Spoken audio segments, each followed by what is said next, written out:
Today on MuscleCar, Blue Collar Buick is back for some performance upgrades. Rick swaps out the Turbo 350 for a 700R overdrive trans, and Tommy shows how to measure for custom push rods. Plus, take a look under the hood of an ultra-rare Ram Air.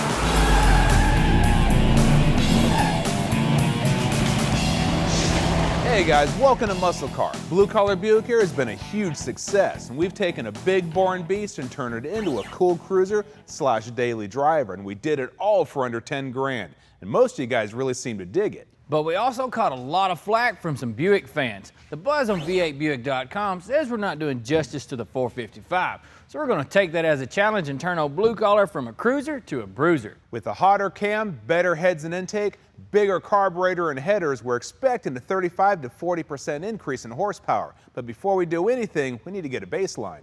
So we're making a long trip down the hall to the horsepower shop and strapping Blue Collar down to the chassis dyno to see what we've got.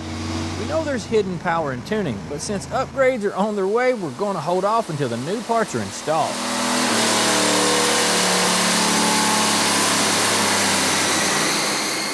Under 94 horsepower, 271 foot-pounds of torque. I think there's some room for some improvement though. There's a lot of room. Well, you can see the curves, the horsepower and torque curves. We just never tuned it. Right. We built it, bolted it on, and ran it. We haven't touched it. You know, I'll be honest with you, it hurts just a little bit tearing apart this engine that was running so well. But a lot of these parts are going to be reused, and in the end, it'll definitely be worth the pain.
Holy dirt!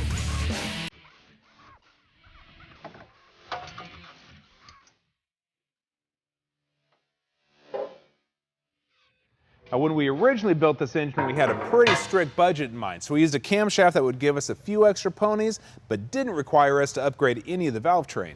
This new one from Crane Cams has more lift and duration, so it's going to give us more power and torque, as well as a broader power band. Plus, the idle is going to be far from stock. Sure, we could have gone with an even hotter cam, but that requires bigger heads, more compression, a higher stall, and shorter gears. But all of these affect drivability, and we want to keep Blue Collar street friendly. After setting the #1 cylinder to top dead center, the old timing set and cover can go back on.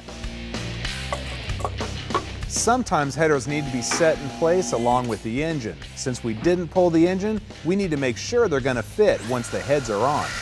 Step 1 is getting the stock manifolds out of the way.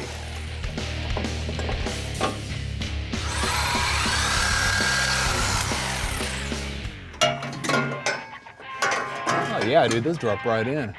We put them in now though, it's going to be harder to do the transmission. Yeah, let's just leave them off and finish the top end. Yeah, let's get the heads on. Yeah. After the break, custom pushrods got you confused. We'll take the mystery out of measuring, and later a 1 of 54 olds. Now these old Buick heads, well, they're not just heavy. These are the lowest compression, least desirable heads that Buick has ever built. So swapping them out is a no-brainer. The Edelbrock heads, well, they're half the weight. Plus they have bigger valves, smaller combustion chambers, and a better designed rocker arm assembly. And that makes for a whole lot more power and better reliability. We've already installed the gaskets that came in our Edelbrock gasket set, so the heads are ready to go on. Some Loctite thread sealant will not only keep the bolts in place, it'll lubricate the threads for a more accurate torque reading. After running them down with an impact, we'll torque them to spec in 3 or 4 stages, then drop the lifters in. The stock push rods won't work with these heads. Edelbrock tells us the required length using these heads with an undecked block, but if your block's been decked or your heads have been milled, it's going to require measuring for some custom push rods. Push rods move the rocker back and forth over the valve tip. If the push rod is too long, it will push the roller off the outer edge. Too short, and it will slip off the inside edge. The idea is for the rocker to stay in the center 80% of the valve tip surface. The most accurate way to gauge what length you need is with a push rod measuring tool. There's a couple different types, but the one that I like to use comes in a calibrated length and doesn't require any other tools. Make sure the lifter is at base or the lowest point. Drop the tool into the lifter, making sure it's seated, and place a rocker on the stud. Adjust the tool by twisting the 2 halves apart until the roller is at the correct point on the inner edge of the valve stem. Put on a rocker nut and tighten to 0 lash, then turn an additional 3/4 turn for lifter preload. Turn the crank until the lifter is at its highest point, and check for roller placement on the outer edge of the valve stem. If it's not right, repeat the process until the lowest and highest points are correct. Then simply remove the push rod and count how many turns you've made. The preset length of this tool is 8.8 inches, and each full turn adds 50 thousandths. We twisted it 17 turns, making our total length 9.650. This matches what Edelbrock told us we should order for our unmodified block and heads. We ordered a set from Crane along with a cam and rockers, so we can go ahead and install them. The rockers go on just like we showed you earlier, making sure each lifter is at base, tightening the rocker nut to 0 lash, then going another 3/4 turn.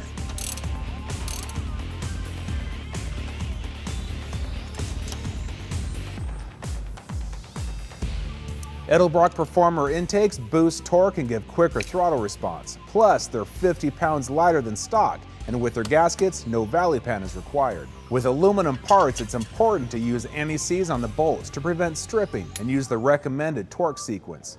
An Edelbrock 800 CFN carb will run as smooth as factory and help boost horsepower. There's nothing wrong with the stock water pump, alternator, pulleys, and fan, so all these parts are going back on as is. While I finish all this stuff up, Rick's gonna get our ignition upgrades ready to install. Our 455 is building more power and turning higher RPMs, and we want to make sure that the ignition is up to the task. Because if you're not getting the spark to the cylinders, then all these upgrades aren't going to do you a bit of good. Now, we already have an electronic ignition, but we can improve on it with Summit's HEI upgrade kit. It includes a hotter coil for a stronger spark, and the cap itself is higher quality with a better casting and contacts for a longer life. The module is more precise to handle those higher RPMs, and the kit comes with different weights and springs so you can adjust the timing curve. And to make sure that that hotter spark gets to the plugs, you need a better set of wires. MSD's Universal 8.5 set, well, these will handle anything that we're going to throw at them. Be sure the motor is at top dead center and drop the distributor in with the rotor in the correct position. With the motor buttoned up, we can install our aluminum radiator from Summit Racing.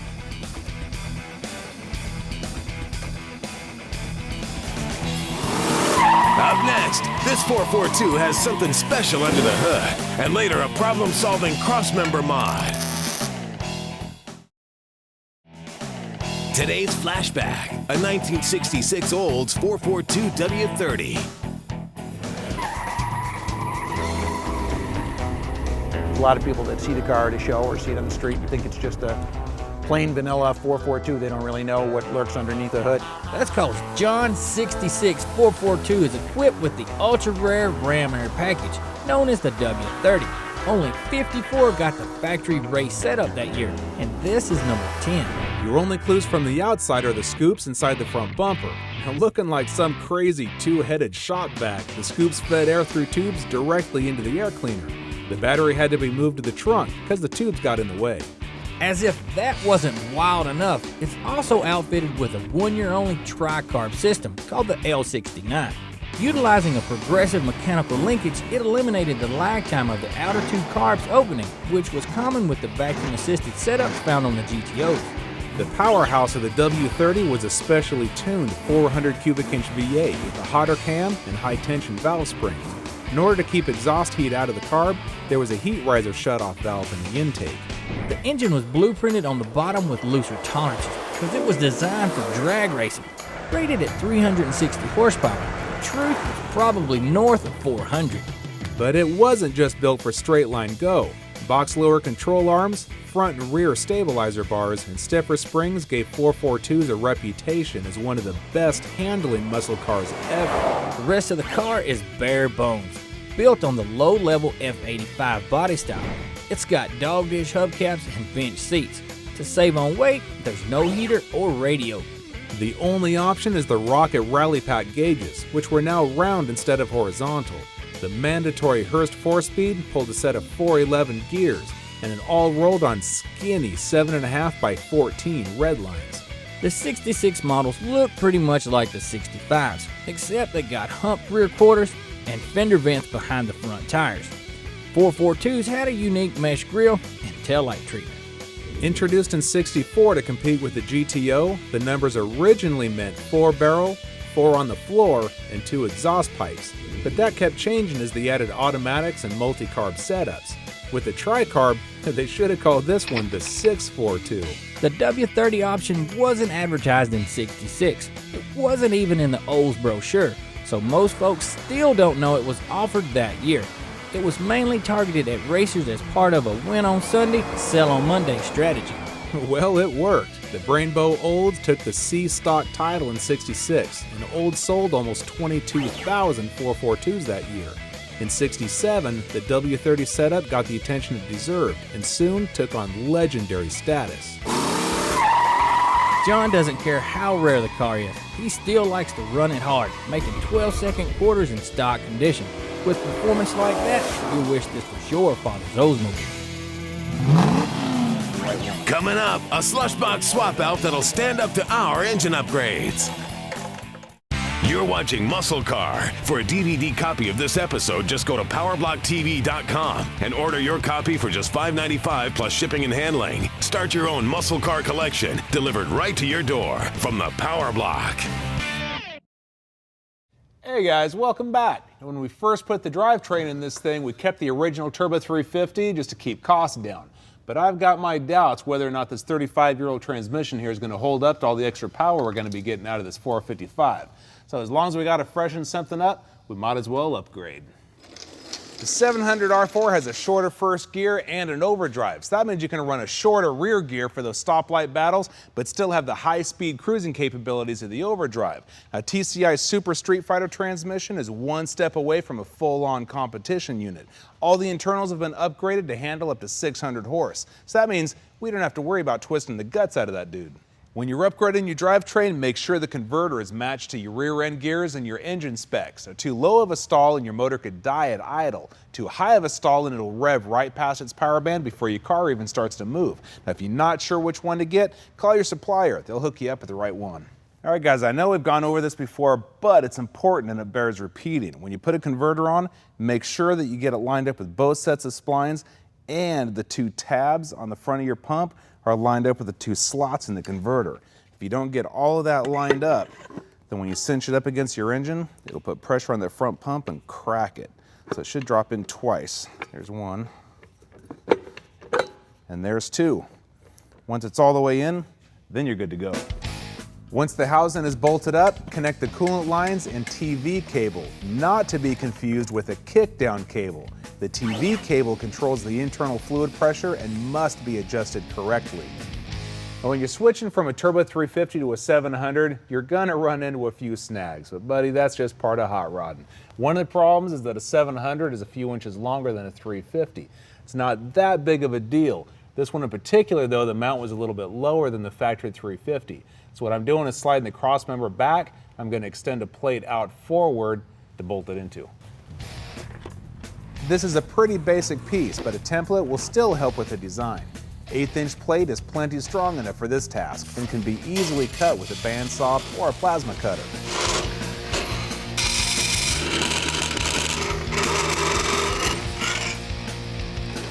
I'll tack it in place in the car, then remove the whole cross member to finish welding.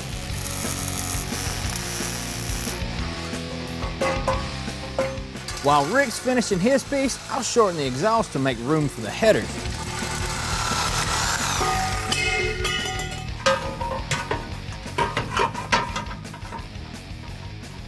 Line that up. It should drop right in. Easy as pie. Now obviously we're gonna have to shorten up the drive shaft also, but we'll do that when we do the rear end. So for now, it's onto the headers. This engine's gonna be pumping out a lot more air than it did from the factory, and those stock manifolds, well, are just gonna choke it down. A lot like breathing through a straw. These Hooker Super Comp long tube headers from Summit Racing, they're gonna give us the airflow it needs. They have thicker flanges for a better seal, and heavier tubing gives longer life and controls heat. Well guys, we took some big steps today in turning our big block Buick into a real street pounder by upgrading the entire top end, headers, transmission, and a whole lot more. If you have any questions about anything we used today, you can check it out at PowerBlockTV.com. To handle all that extra power, it could really use a beefed up rear axle and some better brakes. And then we can throw it on the dyno and see how bad our Buick can really be. But we're all out of time for this week, so until next week, y'all keep it between the ditches.